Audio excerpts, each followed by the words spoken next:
If you think that there's a world where you've been married for 23 years or 3 years, or you're so in love, or whatever the case is, that your spouse can magically know what your needs are and meet them, you're fucking lying to yourself. And that's like a road to destruction.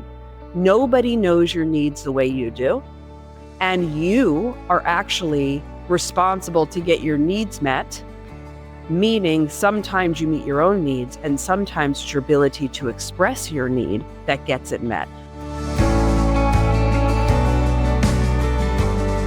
So, hello, beautiful souls. For those of you that are watching this on YouTube, or maybe are checking out a clip, you know that I have a special guest. This guy, my husband, David Lester. He has been on the podcast before, but it was many, many seasons ago and years ago. So let me start by saying welcome to the show. Yeah, I think it's my third time on the show. Yeah. How do you feel about being back? Am I the guest with the most appearances? Yeah, most appearances. Yes, he is. I feel great. Okay, great. Amazing. Okay, so why are we doing this, and why did I feel called to bringing you on to have a conversation? So it was our anniversary recently. January 29th was 15 years, which is amazing. It's amazing. Yeah. Right? Yeah. I think for me especially, it feels amazing. And we have a marital ritual that we do. And I think it would be a real gift if we kind of broke it down and we shared it, and also shared some of what this year's ritual was and some vulnerabilities. Because when you are any woman, but I'm going to speak to you now through the lens of you are listening to the School of Becoming podcast because you are a high achieving, successful founder, entrepreneur, or leader. And what I know to be true is that the partner that you choose will expand your impact and success exponentially, or do the direct opposite.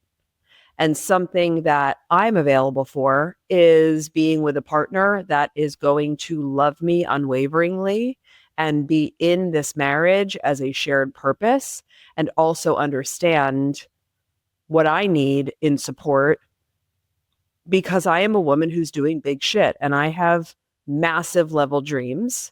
So for me, I want to be able to give resources and perspective and tools to all of you, because it wasn't like it was always this way. You were always a loving partner and amazing. And we had to do a lot of work to get here. I mean, I agree with all those things. I mean, I think this practice was kind of birthed out of our thought process around needing to communicate and recognizing that we're going to change, things are going to happen, kids are going to do dumb shit, work's going to have all the stressors and everything in life.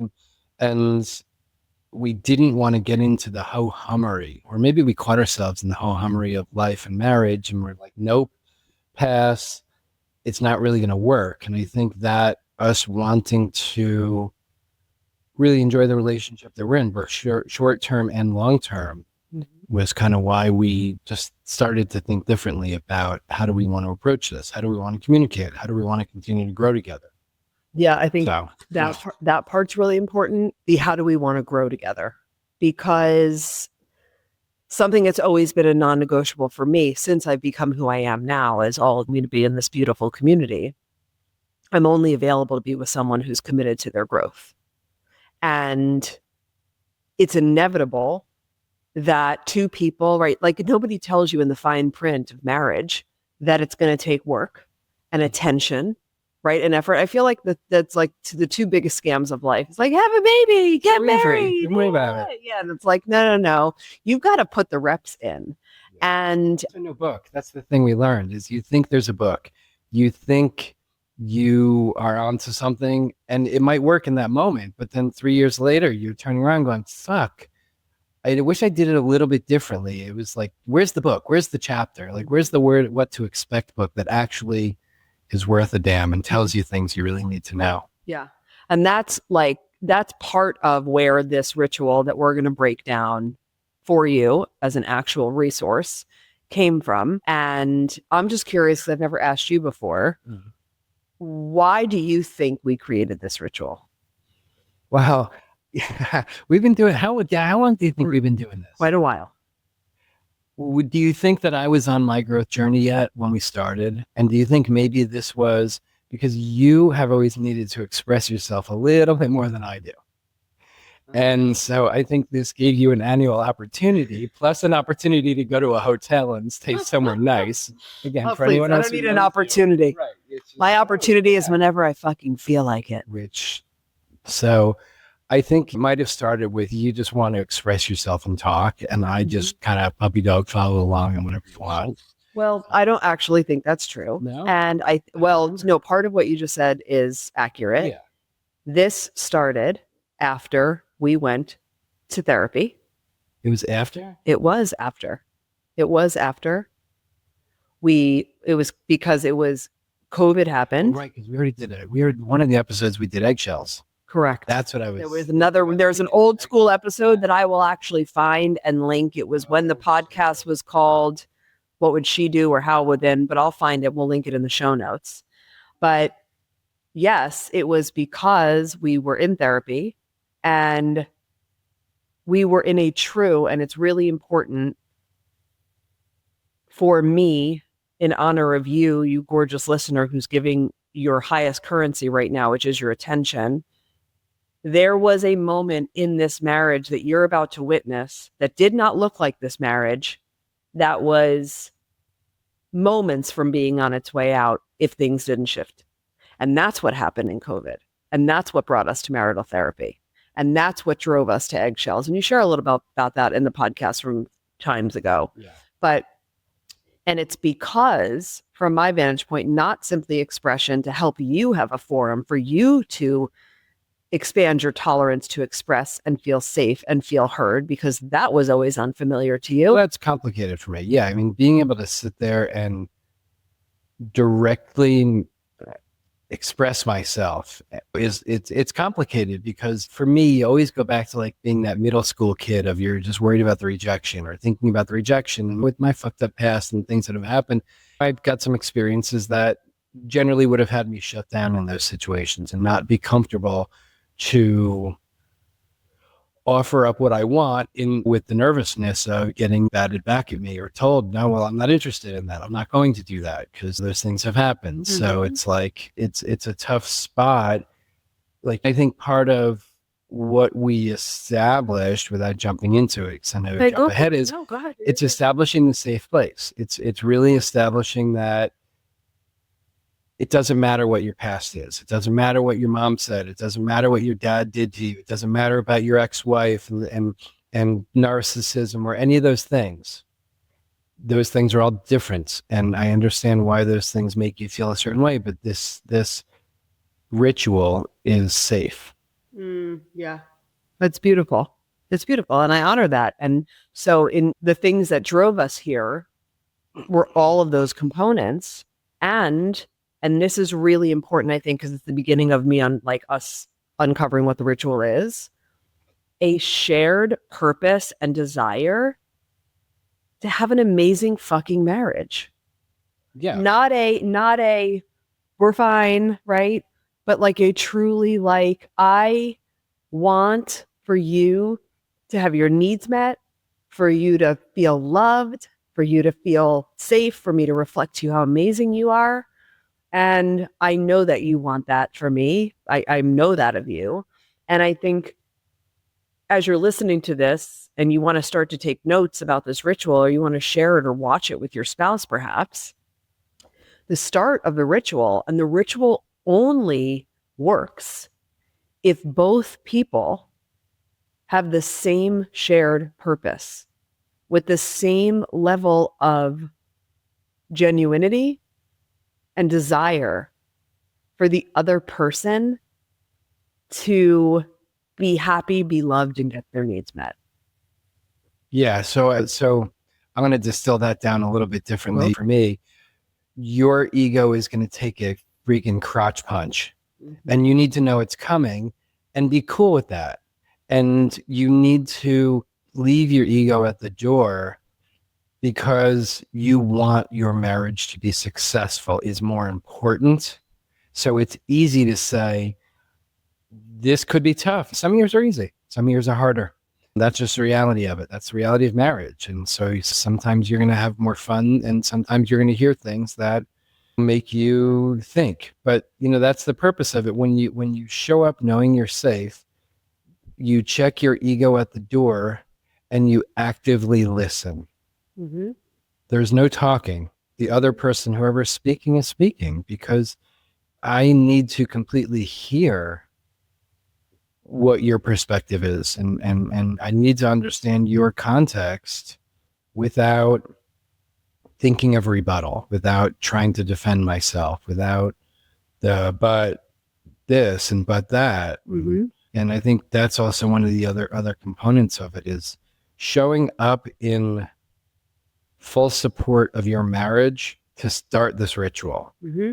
Well, and that's exactly my point, is that it's don't start the ritual if you are not both completely aligned that the reason why you're doing this ritual is to take whatever is there and make it exponentially better, exponentially closer. Because to your point, this is not about hearing what you want to hear. This is about hearing the needs of the person you chose to love. And sometimes that calls you on the carpet. Sure does. But that's the point. Because when you do the ritual, and I'll go into like steps in a minute, you're getting ahead of everything before it becomes a tear, that becomes a chasm, that becomes, potentially the end, or something that's going to take a hell of a lot more effort to come back from.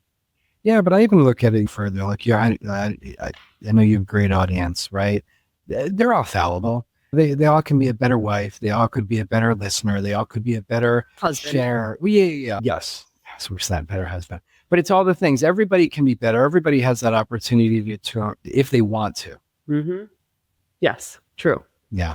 Okay, so here's the ritual. Every year on our anniversary, so I'm going to speak to it in our context since we're doing this together, but just apply it for yourself. Every year on our anniversary, we do the ritual. Typically, we do it in a planned go away, either go out to your luscious anniversary dinner in a really thoughtful environment. So you're not like fighting the noise in a crazy trendy restaurant, but something really sacred where you can have dialogue, where emotion can surface if it needs to. Or we used to go back to the hotel that we got married at, but ever since I became in love with the O, we go to the O. Shout out to the O Palm Beach. Hotel balconies work amazingly well. This is actually a true fact. Get yourself to a hotel balcony, preferably with some beach waves coming on the sand. We didn't get to go anywhere because the morning of our anniversary, I got sick. So we did the ritual right here on the couch that we were recording this podcast. And I actually want to underscore that, because we didn't abort the ritual because I didn't feel well. We sat here and we honored the commitment of the ritual. I don't even know if we were talking about. Yeah. You did. And we're actually going to share what I said and what he said, because I think it would be helpful for you to understand. So step one is establish when you're going to be together to celebrate your anniversary, and know that you are going to practice the annual ritual, right? And something we used to joke around about, but we're joking, but not really, is like, this is your opportunity to decide if you're going to renew. Like, are you going to sign again for another year? Are you in it to win it? Are you not? But in a lot of ways, it's kind of smart, because this marriage is a partnership. And in order to be in a successful partnership, you have to be able to get your needs met. And in order to get your needs met, you have to vocalize your needs, which is another kind of sidebar I want to say. If you think that there's a world where you've been married for 23 years or 3 years, or you're so in love, or whatever the case is, that your spouse can magically know what your needs are and meet them, you're fucking lying to yourself. And that's like a road to destruction. Nobody knows your needs the way you do. And you are actually responsible to get your needs met, meaning sometimes you meet your own needs, and sometimes it's your ability to express your need that gets it met. So if I have a need from you, the only way for you to know what that need is for me to speak the need and ask for that need to be met. I mean, I guess the way that I'm hearing that is that I couldn't, as well as I know you, and I feel like I know you. I can't assume what story you're telling yourself at any point, and that story is what you're thinking about and the things that you're sitting with. And so, as well as I know you, and I can generally look at you a lot of the time and just know what's going on. I don't know. I mean, you don't know those kind of things. You have to. I don't think there's any marriage out there that doesn't need to communicate, that they just fucking perfectly click every moment of every year of every day. I'm like, I don't know that that's a thing. I would love to think that it's a thing, but I guess I've been alive and been human long enough to think that people need to communicate and they need to express themselves. It's the only way. Otherwise, you're going to how much for another year? Right. I don't know Well, and brings me up something. We were sitting on the patio the other night, and I was telling you about the evolved leader and the corporate work that we're bringing in, and I was explaining that anything that's relational lives and dies on the level of communication inside of that relationship. Whether it's a marriage, it's a team member, it's a peer, it's a client, right? Whatever the case might be. And what we're really talking about, this ritual is, and I'm like realizing it as I'm saying it, it's a forum for sacred, essential communication.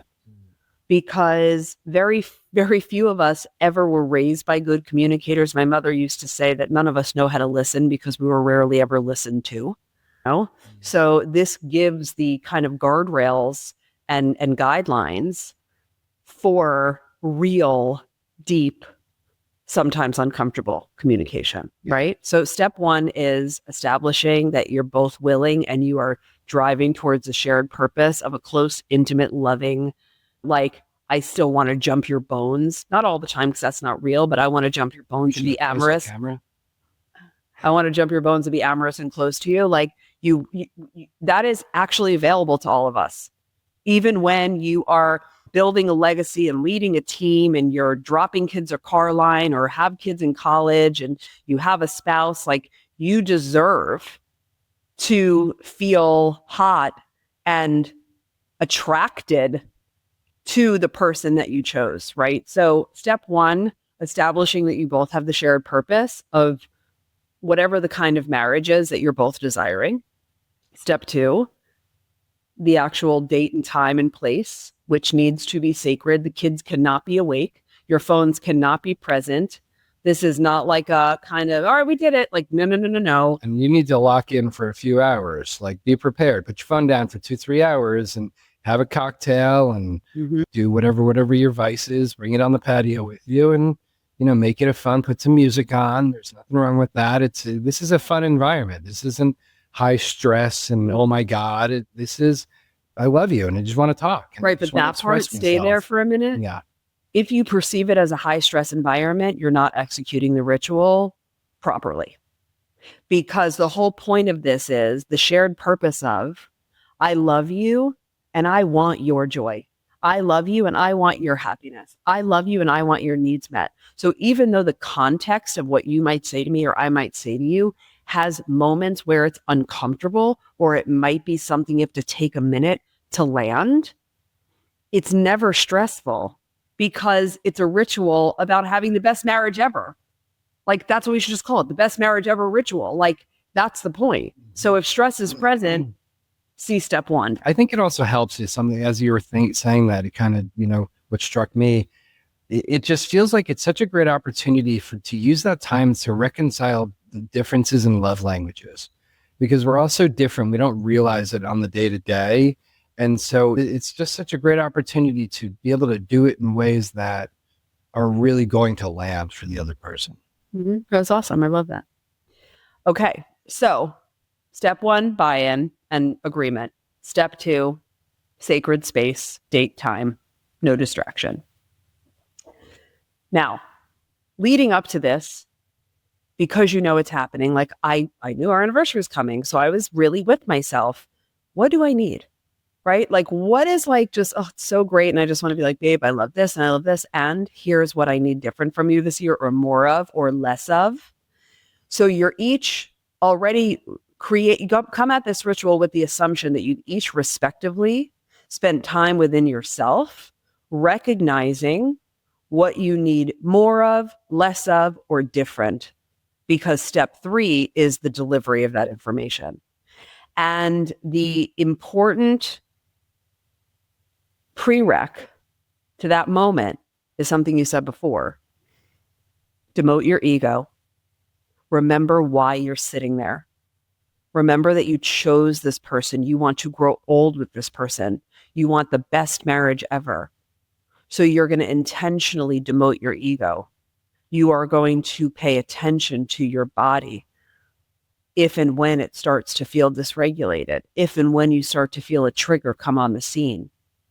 And you're going to breathe and you're going to take a moment so that you can stay present and stay in your body, because, to another thing you said before, that's the only space from which you can actively listen. Right? There are 3 levels of listening. I will teach them to you another day. But the deepest level of listening is active intuitive listening, where you are listening, seeking to understand, right? You're not looking to rebuttal. You're not looking to have a response. You're really there and you're hearing and you're ingesting and you're like, okay, right? Like, tell me more. And you want the juice, you want the insight so that you can digest it and then give yourself the space to form a response, right? So we're in our bodies. We have the ability to regulate when you feel a trigger, which sometimes, some years it happens, some years it doesn't. And I would say the more evolved you become, the less that's experienced. Is that a fair thing to say or no? Yeah, I think it's fair. I feel like there was one time that we co-regulated before we started too. Yeah, we could add that. What we're building it step by step right now as we reverse engineer it. So how about that step 4? So before you start speaking, you embrace, right, body to body, and you hold each other and you take deep breaths and you open your heart and you hug until you feel your breath locking in the same rhythm. Yeah. Just kind of. Yeah, totally. Another thing you can do, yes, when you do that all the time, it's a wonderful thing, like a check-in.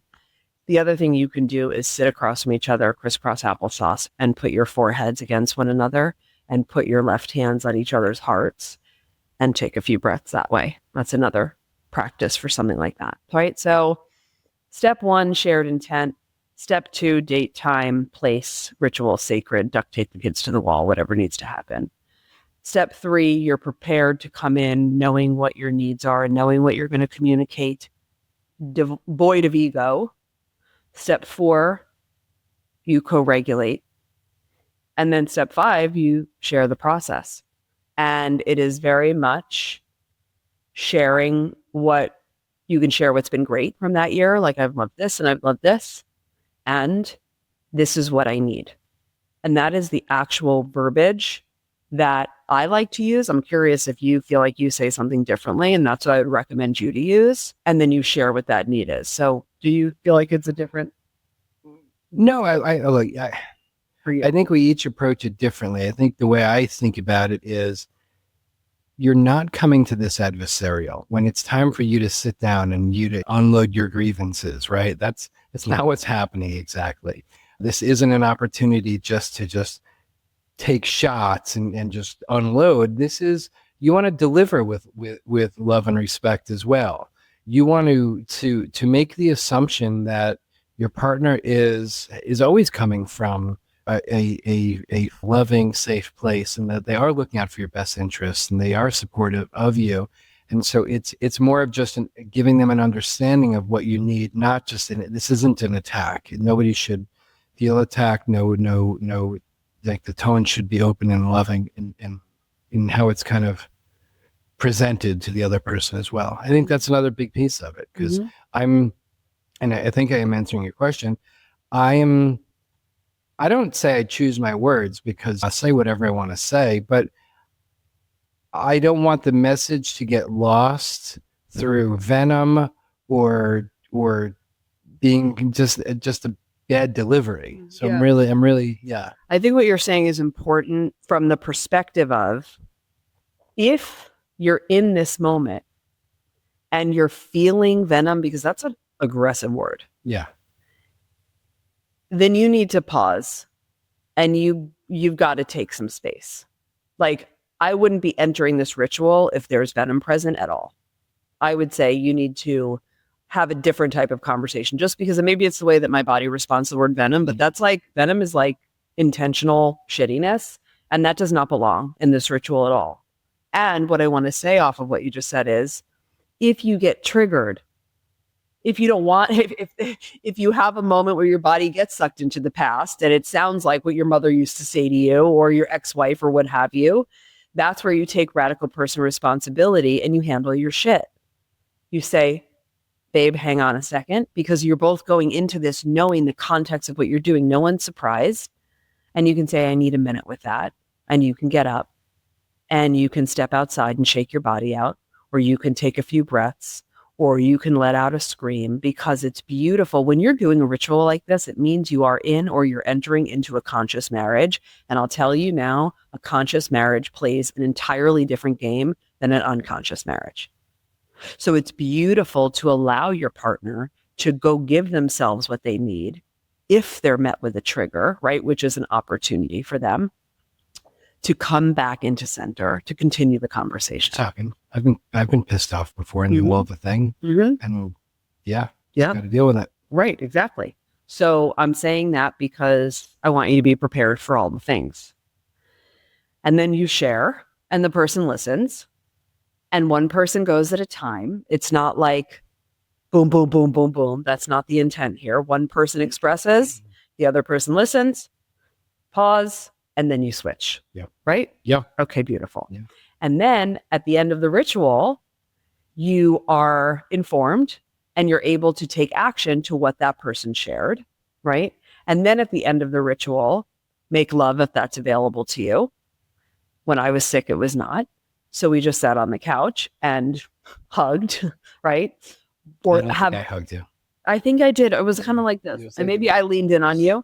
Have a good old school makeout sesh, or what David likes to call dickless kissing. Okay. Makeout sesh with no intent for anything else. That's dickless kissing. But do something to give love, to be in an act of love towards this person that you love so much, that you're doing this ritual with the intent of making sure they're the happiest fucking person and you have the greatest marriage ever. Yeah. Yes? Yeah. Okay. You're in a hotel. Go take a bath and have sex. There you go. It's Or that. Strong recommendation. Or that hotel sex is the best sex. Okay. So now I want to share one of the things that we shared, if that's cool with you. Yeah. Okay. Well, I don't know which one might be, but sure. Keep him on his toes. Okay. He's still here 15 years later. Okay. So I'll share first what you shared to me. Okay. Then you have to remind me what you shared with me. Okay. You said, and these are just like the two I would say that are more like potent. You said to me that you need more domestic support in the house and you need me to show up better in helping figuring out what's for dinner or doing the dishes or anything that supports this environment that we live in. Fair? Yeah. Which is a real struggle for me. But I heard you, and tell the good people, it's been since January 29th. We're recording this, I don't know, February 16th or something like that. How, and I'm asking him, I know I'm being funny because I'm so funny, but you had that request and it was deeply meaningful for you. How has it been since? What are you seeing in me about meeting that need of yours since then? I think you're doing a great job. Yeah, I mean, you definitely heard me and picked up the pace on a few things and called out some things just to make sure that I'm aware that you heard me and that you want to show me that you are hearing me and that you're participating. Yeah. So yeah, I think you've definitely stepped that. You went to the supermarket with me this weekend. You guys, I went to a supermarket. Yeah. No, and then that was a dishes. big move. I know it was what it was. Right. It was. Okay. How does that make you feel truly? Like when I show up in action to what your need is, how does that make you feel inside? great. It makes me feel heard. It makes me feel like we are on the team and we're partners. And I'm not just hoping for some sort of outcome. I actually do get it. And so you can get what you want. And I guess is, yeah. and look, you didn't turn into Martha Stewart, but amazing. Like there are certain areas where I am Martha Stewart, like parties and gatherings. Okay, and that's the other thing. I'm never going to be domestic. That's not what's happening here. And I think that's important to say, because as silly as this might sound to some of you, when David and I met, one of the things I said to him, because I always like to be very clear, as all of you know, as people that are in beautiful community with me, I am transparent. And I said to him right out of the gate, I am not going to cook. I am not going to clean. That is not the woman I am. I'm going to make money and I'm going to have sex. And at the time, you were like, fuck yeah, I can hire a housekeeper and a cook, right? But also, I was like, damn, dinner would have been nice. Yes, exactly. But it's not about what I want or don't want. And that's the point of this ritual. It's about you expressed it matters to you. Yeah. And what you said, which I think is extremely meaningful for everyone listening, you said you felt heard and that you were on a team in a partnership. And that makes me emotional, because that's the fucking point. If you don't feel heard, if you don't feel like you're in partnership, why the fuck are you married? It's easier to be single and know you're single and just do it yourself. That feeling heard and seen is the validation and the need of every one of us as human beings. So I'm glad that you feel that way, because you deserve to. Thanks. You're welcome. And then what I shared with you was asking you to go deeper into your commitment, of what is the next men's group? What is the next retreat? What is the next thing you're embarking on to continue to stay really committed to your growth journey? Yep. Yeah. Yep. And I jumped back into a program that I was kind of meandering my way through and not taking too seriously. And so I've gotten more serious about that. And yeah, I'm going to sharpen the pencil on the men's group. I'll do something soon. Amazing. Like a retreat or something. Yeah. Yeah. Love that. See? And there's forward moving action. So it's like, and I know what program you're talking about and what you're saying. And when I know that you were watching the module or doing the work or in practice, because I see you be around the house, that does the same thing for me. I'm like, oh, okay, he heard me, right? And the other thing about it, and I want to say this, your partner doesn't need to understand your needs, right? Like the fact that it matters for you that I help out around the house is not something I need to understand or even agree with, and vice versa. It's, I love you. I chose you. This is a need you're expressing. Consider it done. What's your perspective on that? Because I've never said it that way. I think I'm just processing, but I think I agree with that. I don't think there's anything I would change in that. I think it's kind of the way I operate as well. It's like, I want you to be here. And so I'm going to hear you so that you stay, not because I want you here. I'm choosing, like, this is how I want to enjoy the last 40, 50 years of life that I have with you. And so that means I need to listen to you here and there, and I need to make some adjustments here and there. And I look at the positives and the negatives, and it's such an easy no-brainer to go, it's such a minor adjustment, especially because she's asking me to spend time working on myself. Like, go spend time and money out of our home helping yourself.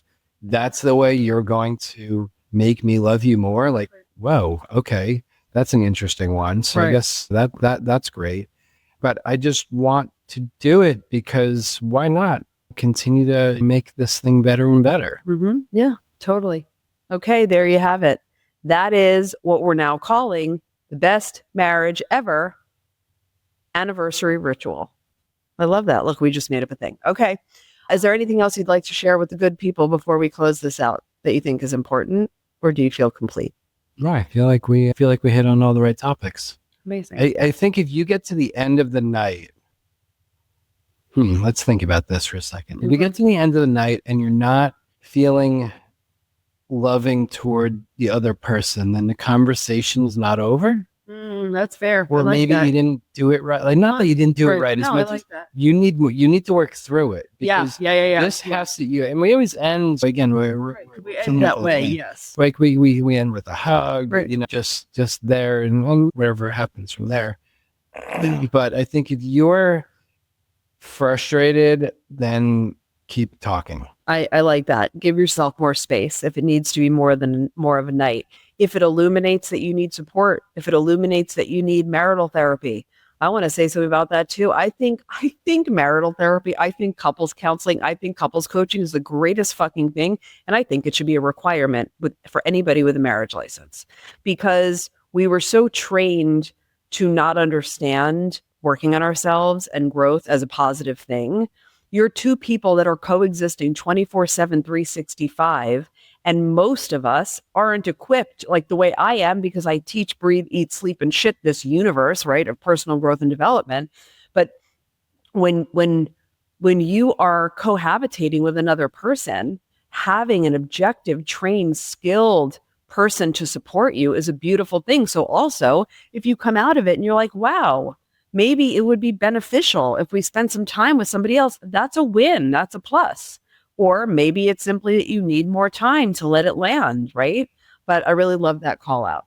And remember to go back and see step one, shared purpose. You entered into this marriage because you love this person, not because it's going to be smooth sailing, not because there are going to be moments where you don't want to punch them in the face. But I think it's the truth. If there are moments where you don't want to punch your spouse in the face, you're not in marriage correctly. I feel the same way about kids. If you don't have a moment where you want to literally your kid, you're not parenting correctly. It is the human experience. Don't make it wrong, and allow yourself to show up fully, love fully, and also honor what your needs are so that your partner has the chance to knock those needs out of the park. Yeah. Yeah. Okay, cool. Well, thanks for coming on the show. Thanks. I know it was a far drive over here. Yeah.